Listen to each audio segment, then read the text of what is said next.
నిజంగానే చంద్రుడిపై అడుగుపెట్టారా?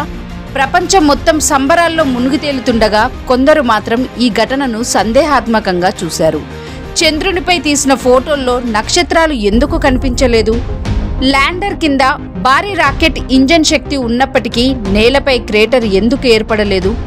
America Russia మధ్య శీత యుద్ధం జరుగుతున్న సమయంలో అమెరికా గెలిచినట్లుగా చూపించడానికి ఈ ప్రదర్శన హాలీవుడ్లో చిత్రీకరించబడిందా?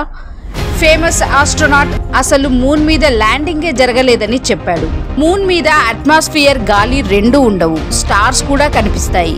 ఎర్త్ మీద జంప్ చేస్తే 2 ఫీట్లు ఎగురుతాము. అదే మూన్ మీద జంప్ చేస్తే 12 ఫీట్స్ అంటే 6 రెట్ల ఎక్కువ హైట్.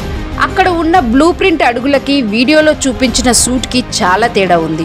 వారు చూపించిన ఆ వీడియోలో ఎర్త్ రౌండ్గా ఉంది, కానీ యాక్చువల్గా ఎర్త్ షేప్ అలా ఉండదు. స్పేస్ రేస్ గెలవడానికి నాసా ఇదంతా ఫేక్ చేసిందేమో. ఈ కాన్స్పిరసీ థియరీపై ఒక టెలివిజన్ ఛానల్లో డాక్యుమెంటరీ కూడా చేసింది.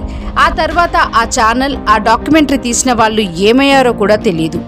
ఇలాంటి ప్రశ్నలతో చంద్రయానం ఒక నకిలీ ప్రదర్శన అన్న కుట్ర సిద్ధాంతాలు కూడా పుట్టుకొచ్చాయి.